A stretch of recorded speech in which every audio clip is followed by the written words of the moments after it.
So the two stars hate each other. Rachel Zegler, she's an... They are pretending like Rachel Zegler is the first of them all when she looks like Lord Farquaad in the film. Something strange is happening in the world of fairy tales. What was once a guaranteed hit for Disney, another live-action remake of a beloved classic, unexpectedly crashed and burned. The center of it all stands one of Hollywood's most promising young stars, Rachel Zegler, whose off-screen remarks and on-screen persona triggered an avalanche of backlash.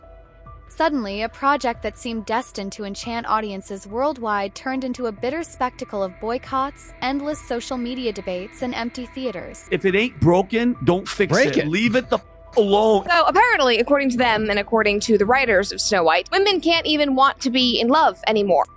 How did it all go so wrong? And could the entire fiasco have been prevented? You might think a Snow White remake would be a safe bet. After all, the original 1937 animated feature was so iconic it practically launched Disney's global empire. Generations grew up humming, "Someday my prince will come," and smiling at the dwarf's joyful hi-ho.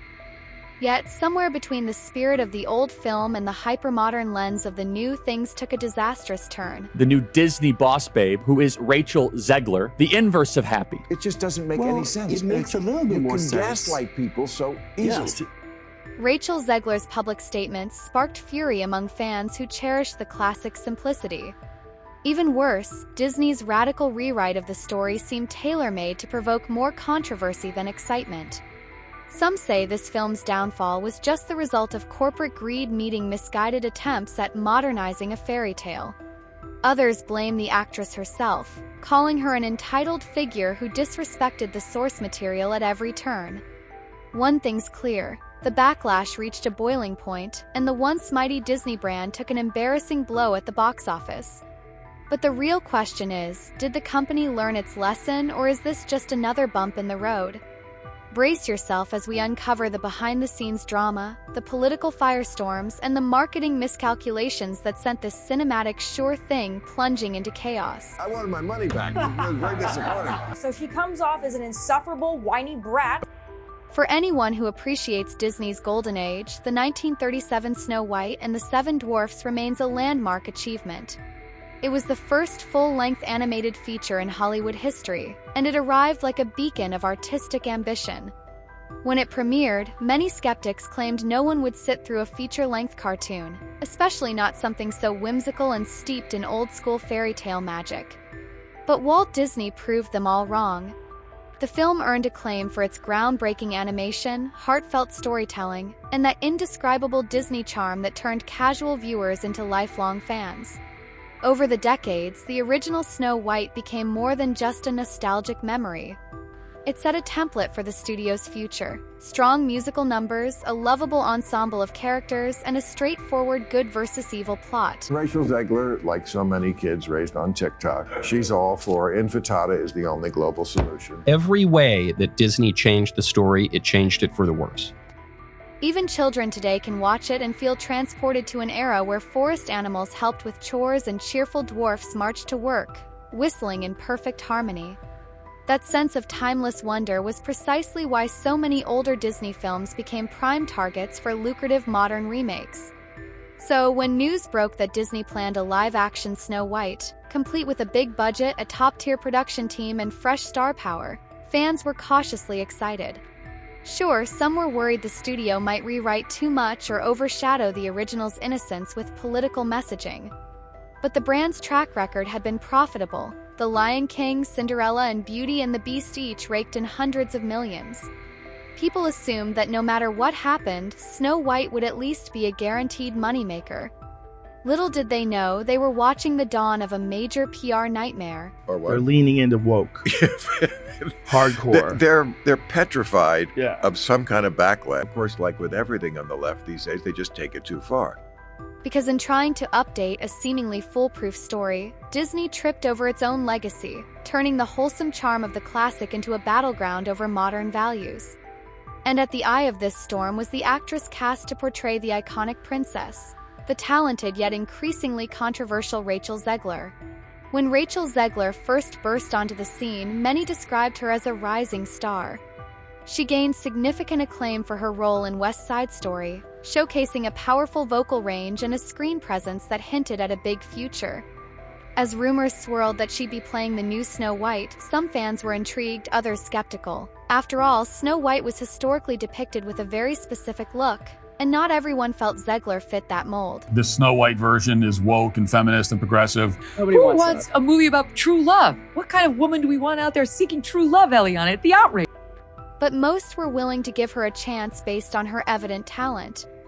That patience wore thin the moment Zegler began sharing her opinions about the original Snow White. In interview after interview, she dismissed the 1937 film as weird, outdated, and irrelevant to modern audiences. To a classic Disney lover, it sounded like an insult to one of the cornerstones of animated history.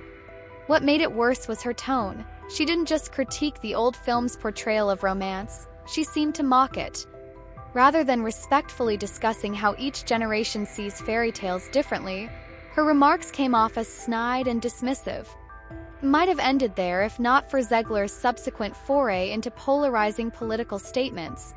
In 2024, she took to social media with posts that openly bashed the Trump administration and implied that anyone who had voted for Donald Trump deserved her contempt. Now, I'm guessing that she's not married. I'm guessing that she doesn't have kids. The movie is a complete disaster, by the way. To be fair, many celebrities voiced political opinions, but her language was harsh enough to alienate a broad swath of potential moviegoers. She later apologized for going too far, but by then, the damage was done. On social media, offended fans demanded she be replaced. Others simply declared they wouldn't watch anything she starred in. Disney might have hoped the storm would pass, but Zegler doubled down in subsequent interviews. She reiterated that this Snow White wasn't some love story, insinuating that the original's romance angle was not just outdated but borderline offensive. If she had tried to approach these updates with nuance, perhaps fans would have listened. Instead, she seemed determined to prove she was better than the source material, and that condescension rubbed audiences the wrong way. By the time the release date was near, Rachel Zegler's public persona was more of a deterrent than a draw. Boycott campaigns spread across platforms, with some calling for a total shutdown of the film and others chanting a more personal "fire this brat." The actress had unintentionally become a mascot for everything viewers disliked about modern Hollywood's approach to nostalgia: an apparent disregard for the classics, a politically charged social media presence, and an air of entitlement. Meanwhile, Disney was busy overhauling the very fabric of Snow White to fit what executives assumed would resonate with younger audiences. Gone, or heavily minimized, were the light-hearted romance elements that once defined fairy tale love stories. Gone was the classic storyline where Snow White's beauty was central to the evil queen's envy. In their place, the studio inserted what many described as a heavy-handed feminist angle. Now, there's absolutely nothing wrong with making a princess stronger, more independent, or more relevant to the current social climate. Many fans appreciate updates that empower female characters. But in this case, the rewrite didn't just modernize Snow White, it seemed to undermine every other character in the process. Prince, originally integral to Snow White's rescue, was reduced to a near non-factor. In one early draft, he was rumored to be a common criminal.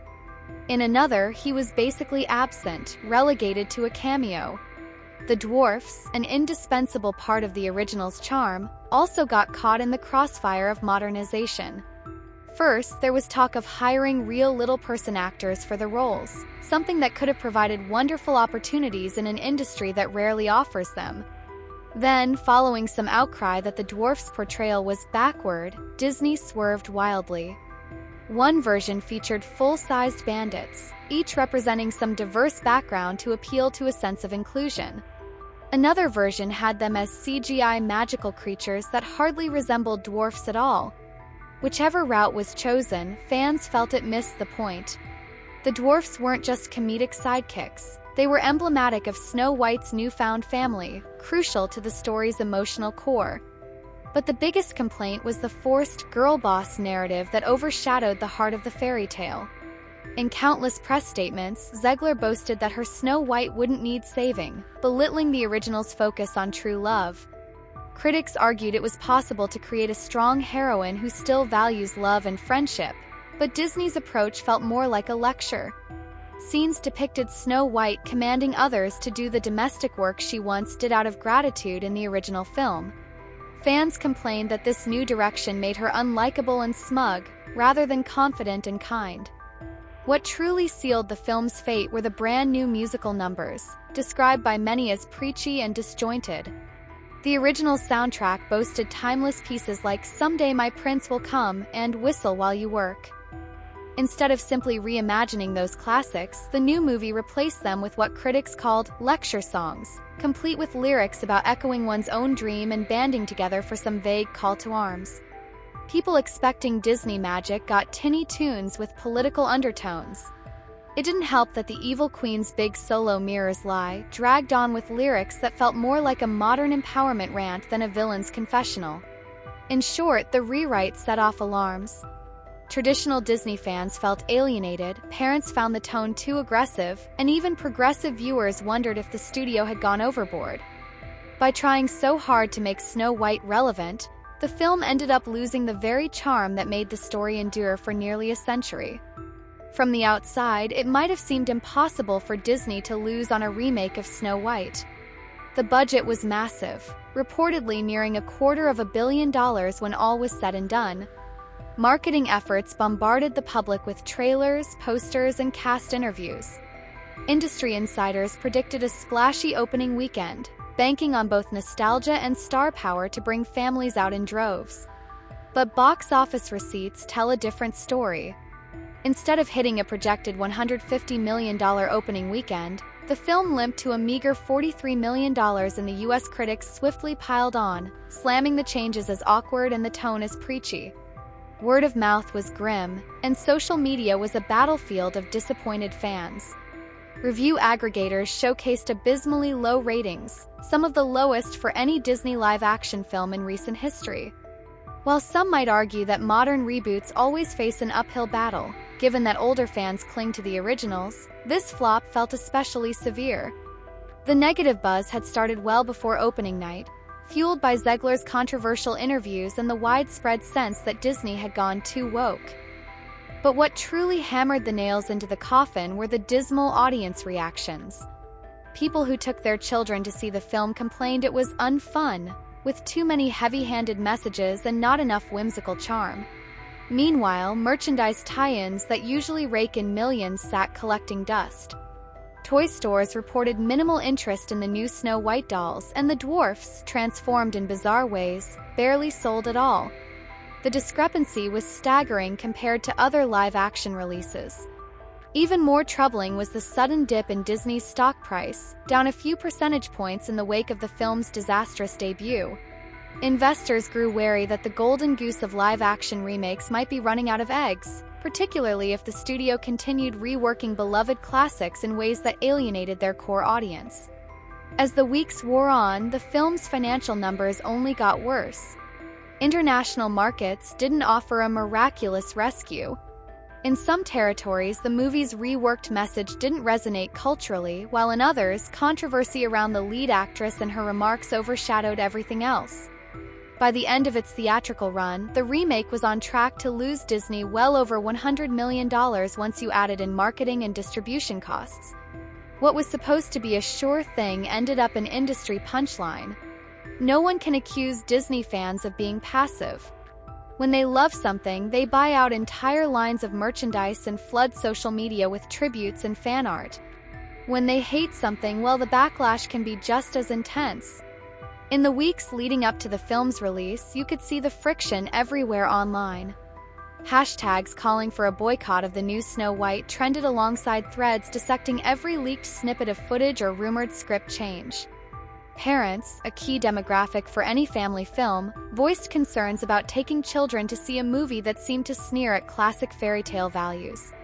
Some said they'd watch it first, only to come back with negative reviews warning others away. "It's too political," wrote one mother in a widely shared Facebook post. "My daughter was bored and the new songs felt like scolding." On platforms like X, formerly Twitter, fans posted clips of Zegler calling the original weird alongside her tweets denigrating Trump supporters. That started another firestorm. In a polarized climate, people took stances on whether they'd support a film fronted by someone who appeared to show open contempt for a large section of the country. Arguments raged back and forth. Was this about free speech, or was it about refusing to contribute money to an actress who insulted potential viewers? Disney, for its part, tried to do damage control by pivoting the marketing narrative. Suddenly, interviews featuring the actress were more tightly controlled. Promotional spots avoided showing too much of the changed dwarfs or reworked storyline, focusing instead on broad glimpses of magical forests and stunning visuals. But the fandom had already seen the leaks. Confusion reigned as each new trailer contradicted earlier ones, and each official statement seemed vague or contradictory.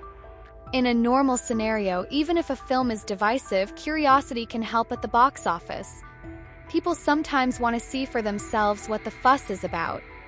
But here, the chatter was so toxic that many didn't bother. They had no interest in a joyless lecture, as some put it. So seats remained empty, and boycott calls only grew louder as the negative reviews piled in. Ultimately, the outcry highlighted a broader dissatisfaction with Hollywood's trend of fixing beloved classics by injecting them with heavy-handed commentary. Many fans felt they were no longer the target audience for a studio they once adored. Others viewed the fiasco as proof that major corporations should tread carefully when rewriting cherished stories.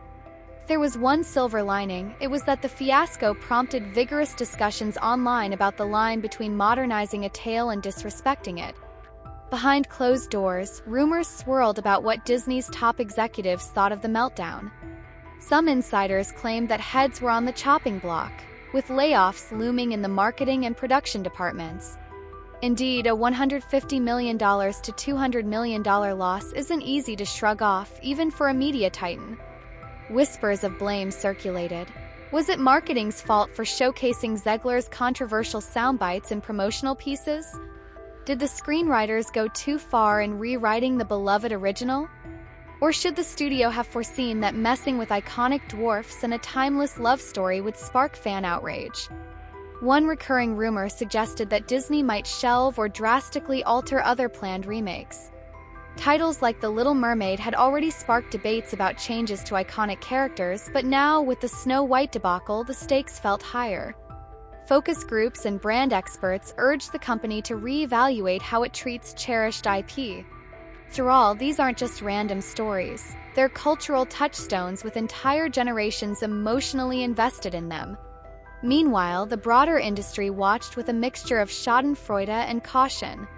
Competing studios saw an opportunity to step up with their own family-friendly films that didn't poke the bear of nostalgia backlash. Some pundits predicted that the era of big-budget remakes might be nearing its end, at least in this heavy-handed form. Others insisted that Disney just needed a more faithful approach, focus on capturing the original magic, gently modernize elements that truly need updating, and above all, respect the audience's attachment to these classic tales. Rachel Zegler, once considered a promising new talent, found herself in an awkward position professionally. Though she still had fans who admired her singing chops, many believed she was now box office poison. Whisper campaigns suggested that her role in future franchises could be reduced or cut entirely, though official statements remained tight-lipped. The rumor mill churned over whether she'd been quietly dropped from certain upcoming projects. All of this led many to wonder if Disney's brand had taken a permanent hit. Some argued that a single film, even a disastrous one, couldn't bring down a media empire that spanned theme parks, streaming, and endless merchandising. Others pointed to the streaming woes and corporate restructuring as signs that the giant was stumbling. In either case, the fiasco served as a stark reminder. Audiences can, and will, push back if they feel beloved classics have been tampered with too aggressively. In the end, the live-action Snow White became a cautionary tale. Not every remake is bulletproof, and not every attempt to update a classic resonates with fans. Disney handed the keys to the kingdom to Rachel Zegler, a talented vocalist who openly disdained the very story she was hired to represent. Controversial interviews and political jabs alienated swathes of potential viewers, ensuring that by opening weekend, the film faced the perfect storm of boycotts and social media outrage. When it finally hit theaters, the public got a movie that felt more like a scolding than a celebration. By stripping away the fairy tale romance and reshaping the dwarfs into an awkward patchwork of ideas, Disney lost the magic that made the original endure for so many generations. The result? Staggering financial losses, a wave of negative reviews, and a public relations headache that extended far beyond the realm of film criticism. Question now is whether Disney, and Hollywood at large, will learn from this crash. Will studios be more cautious in rewriting beloved stories?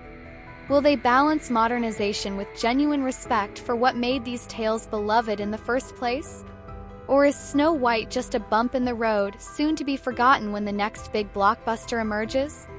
Only time will tell, but one thing's for sure. The woke approach to old-school fairy tales has proven risky, and the meltdown we've witnessed may be the sign studios need to rethink their strategies.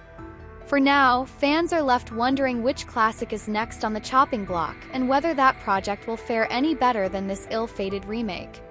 If there's a silver lining in all this, perhaps it's that these cautionary tales encourage future filmmakers to craft adaptations that honor tradition while offering something fresh, without losing sight of what made us love these stories in the first place.